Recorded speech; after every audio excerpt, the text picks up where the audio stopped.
Token D Rock here with another stream. Hopefully, all of you are having a wonderful day. If you are here in the United States, hopefully, you had a wonderful Labor Day weekend. On with the stream. It is Tuesday, September 6th, 4:55 p.m. Central Standard Time for watching this live.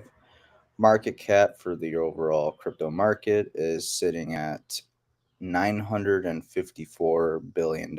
Again, lowering a little bit, slowly but surely, below $1 trillion market cap. Bitcoin dominance is at 38.2%. ETH dominance is above 20%, sitting at 20.3%. I was actually like scratching my head about ETH today. I was like kind of expecting it to fall to a little bit lower than where it's sitting at right now. As you can see, Bitcoin's right around $19,000. Bulls have kind of lost some support right around 19.5 and such. Ethereum sitting below $1,600. BNB at 265. Solana at $31. Cardano at 46 cents. Polkadot at below $7. Matic at around 82, 83 cents. Things have come down a little bit here in the past 8 hours or so because Bitcoin did dump as low as roughly like 18,650. I do not think the dump is over. I do think Bitcoin will set a new low here in the next daily chart. As you can see, there's not too much support right here. So if Bitcoin kind of breaks below these lines of support, say around like 17.5 or like 18,000 or 18.5, I think Bitcoin is getting into that kind of danger zone. But on with the news. Russian central bank agrees to legalize use of Bitcoin and crypto in international trade. Pretty big stuff. More and more adoption as we see time progresses. Turkey's official inflation over 80% for the first time in 24 years. Not a good sign. More and more people are going to hedge that inflation with some Bitcoin. It's as simple as that. Bitcoin and crypto friendly politician Liz Truss selected as a new prime minister of the UK. There's some stuff we're going to talk about her later in the video. She's not everything it seems, like many politicians. Singapore's largest bank, DBS, aims to expand Bitcoin and crypto services to 300,000 new clients. Bitcoin as a store of value is gaining traction, according to Bloomberg. This is an incredible mini rant on mining energy consumption by the Trocro. Here we go. I'll let this play. In fact, Bitcoin miners, and Nick Carter makes this point all the time, are non-rival consumers of energy in a standard market. I heard this Canadian miner call miners the dung beetle of energy, and I love this. They go down into these price crevices and find the cheapest energy in the world, and that energy is energy that other people don't want. It's stranded, it's wasted, it's produced in the wrong place or at the wrong time. So mostly they're not adding to the energy load, but they're using power that would otherwise be wasted anyway. And I hadn't appreciated that at all. I hadn't appreciated what that pattern of, dung beetle-ish use of energy would do for renewables, which is make them profitable. The main problem for renewables is that they have fluctuating, intermittent supply that doesn't match when we need power. And so they have excess power much of the time when the sun is shining, when the wind's blowing, and when the grid is not at max demand. And Bitcoin miners come in and use that power and pay for it. Even though they're paying very low rates for that power, it makes it profitable to build renewable plants. And of course, you can build renewable plants in advance of grid connection, because now there's something to do with that power while you wait for the grid to hook up. And I didn't realize what a very, very long waiting line there is to get hooked up to the grid. I didn't know any of this stuff about the energy markets, right? I just did this back of the envelope math calculation. That's pretty crazy. So essentially, Bitcoin is kind of a dung beetle in the sense that it uses energy that was produced at the wrong time, excess energy that would normally go to waste, which even gives uh, destroys the narrative that Bitcoin's bad for the environment and such. Well, actually, it's making use of energy that normally would go to waste. Justin, a federal judge, grants Trump's request for a special master to review material seized by the FBI from his Mar-a-Lago home in Florida. And then we have Joe Biden actually ordered the raid his political opponent's house. Pretty crazy stuff. There's some clear intent on Biden's account. Not really a Trump supporter by any means anymore, but it's pretty crazy to see this play out in real time. This from the other night. Biden put out this big speech, basically called anybody who voted for Trump is a extremist. They're a threat to the very foundations of this republic. Look at this.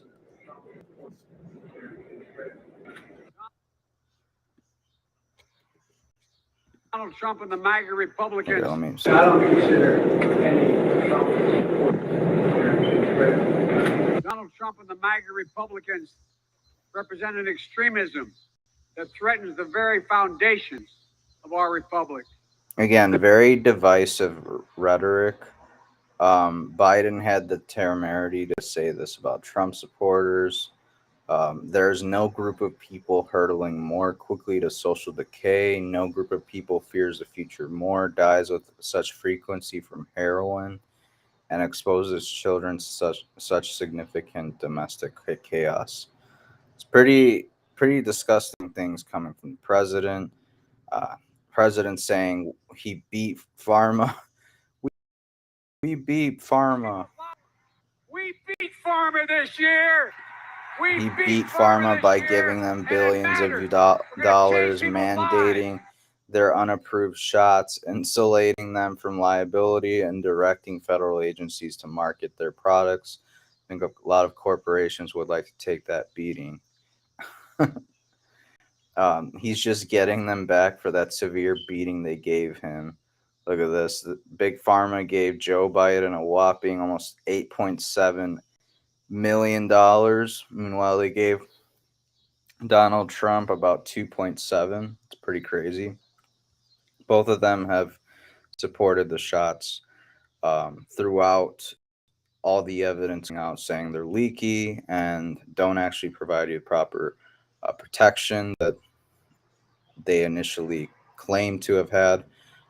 Politicians who run America are selling out America.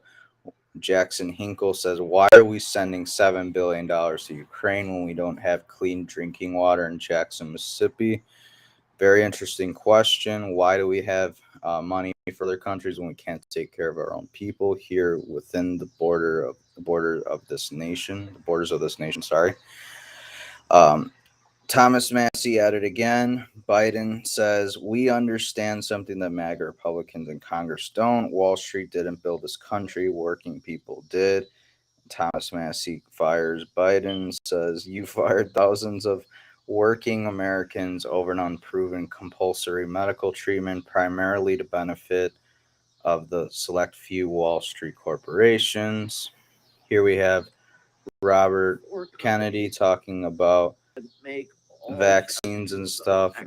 It's pretty good. It's a pretty good little talk. Again, I'll kind of shut up and let the man speak. Are convicted felons, and not only that, they're serial felons. Their business model is committing felonies. These companies, in the last 10 years, collectively, have paid $35 billion in penalties, damages, fines for falsifying science, for defrauding regulators, for lying to doctors, and for killing hundreds of thousands of people. Vioxx, which was Merck's flagship product, killed between 120,000 and 500,000 Americans. This was a pill that Merck was selling as a headache pill. Right. And Merck knew caused heart attacks and killed people, and they didn't tell anybody. And they knew a certain, we got the spreadsheets that show they're being countered, their accountants. And this is you're going to kill so many people per dose. We can still make more money, even if they all sue us. And in the end, they killed, up to 500,000 Americans, and they got away with it. They paid $7 billion in fines. Nobody went to jail. And this is, 100 million in profits. yeah. So this is a company, it requires kind of a cognitive dissonance to believe that these companies that are lying and cheating on every other pharmaceutical product, every other medical device that they create, are somehow found Jesus with vaccines and aren't lying to us. And the thing is with vaccines is the only place they could never get caught, because it's illegal in this country to sue a vaccine company. That's pretty crazy. Did you hear that one form of medicine killed some upwards of 125,000 people on the lower side, something like 500,000 people on the high end of that? That's pretty crazy, pretty damning. It's just crazy how the vaccines have divided us across the political spectrum, left and right. There's this huge divide in the country. A lot of people still aren't waking up to the reality that these jabs, these vaccines that they sold us, aren't as effective as they initially were told us, or we were told they were. Hey, remember the two Californian docs who were suspended from social media for medical misinformation? Well, it turns out they were right all along, and it was the CDC who uh, FDA, Fauci, and the media who are spreading medical misinformation, and the crimes will go unpunished. It's pretty crazy. Again, the vaccines, the mandates, and all that divided us on a level like we haven't seen before, and it's like they're trying to get us more and more divided as time goes on. Many embalmers across the world are reporting massive clots never seen before appearing in young people with sudden death. CDC, FDA, NHS, Kaiser, all agencies should be studying to see if these are related to COVID, vaccine, or both. Why are we not rushing to find answers? Because it's not politically it's not convenient. um could you imagine the outrage if we find out these clots are caused by COVID, the vaccine, or both of them? People would go nuts. Romania's most famous football team, I'm not even going to try and pronounce that, announced a ban on vaccinated players because their madcap owner says that athletes lose strength and claims that those that are jabbed die in hospitals. That's pretty crazy. That's pretty ballsy for him to do, but I think he won't be the last one to do this. And then just remember the rhetoric that a lot of these people spoke with. It's time to start shaming them. Because frankly, we know that we can't trust the unvaccinated. Them, their freedom. I want my freedom to live. No, screw your freedom. You're a schmuck for not wearing a mask. We have to Listen stop to this coddling the divisive morons rhetoric. who will not It's get the disgusting. shot. Shame on you. No mask, get it. They're trying to coerce and force people to get a medical procedure that they don't want, and people lost jobs over this. Look at this. So the EU Commission's proposal will aim to reduce electricity demand peaks, price cap on Russian pipeline gas, help vulnerable consumers and businesses with revenue from the energy sector, enable support to electricity producers facing liquidity challenges linked to volatility. Dylan Leclerc basically spells it out. This means energy rationing, attempted price fixing, heavily taxed energy sector, partially/fully nationalized struggling energy producers/suppliers. This is the plan for the EU Commission.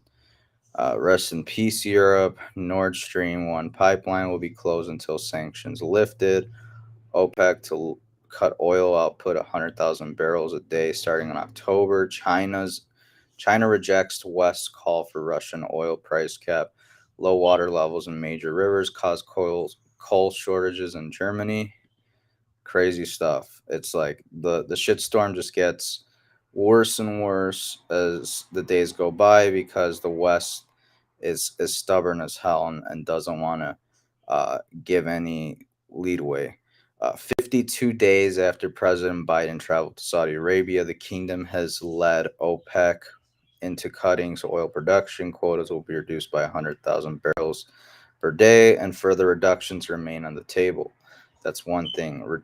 Further reductions remain on the table was not covered in this. It's a small detail, but it's definitely an important one. If Americans had energy bills go up 10x, that would be the end. You wouldn't be able to pay.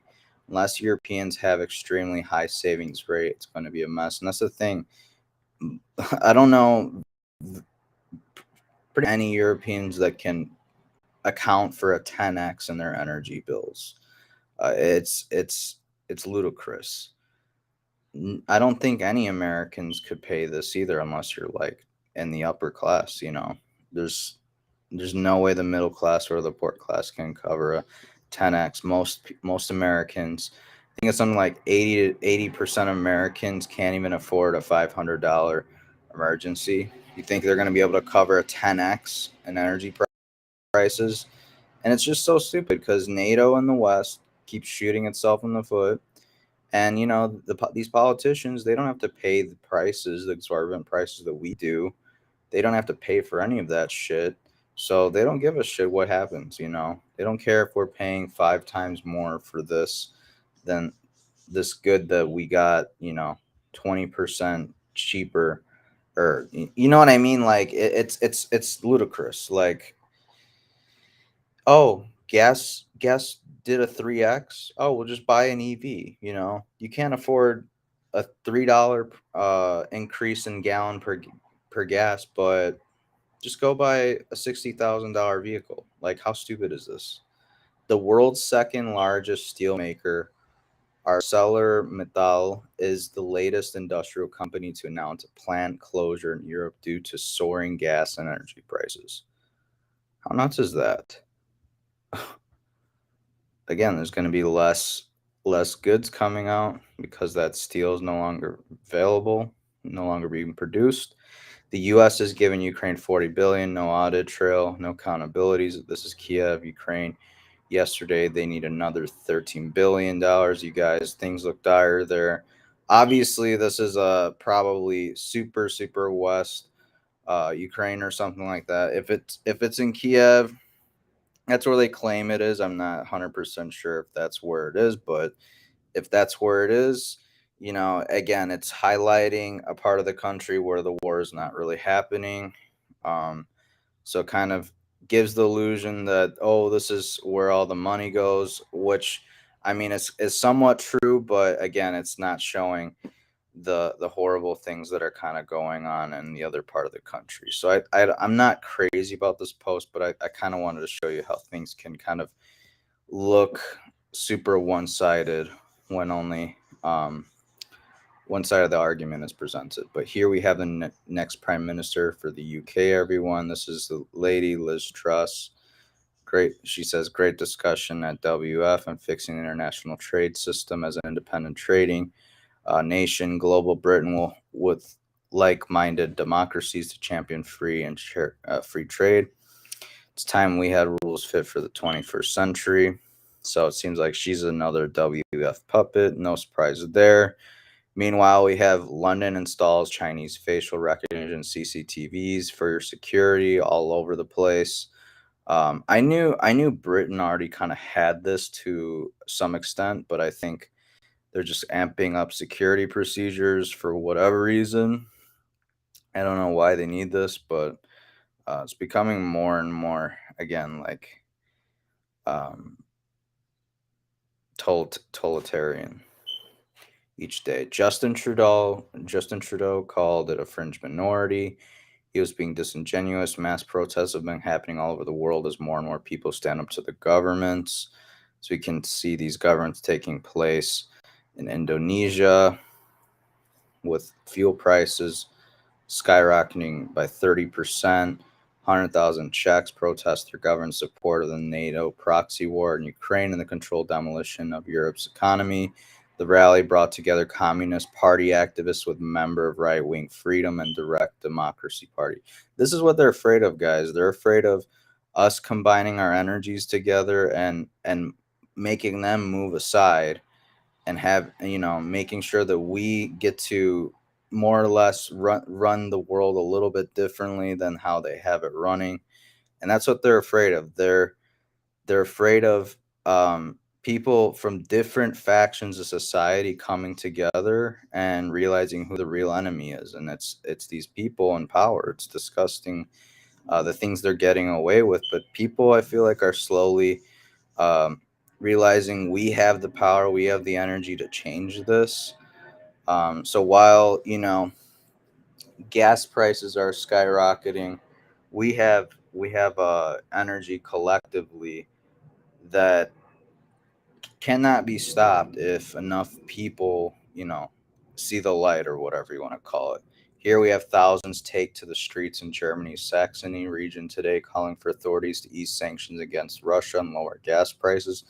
Again, more and more people are starting to see that NATO and the West, by and large, have shot themselves in the foot, and they need to stop with the buffoonery and relax with the sanctions.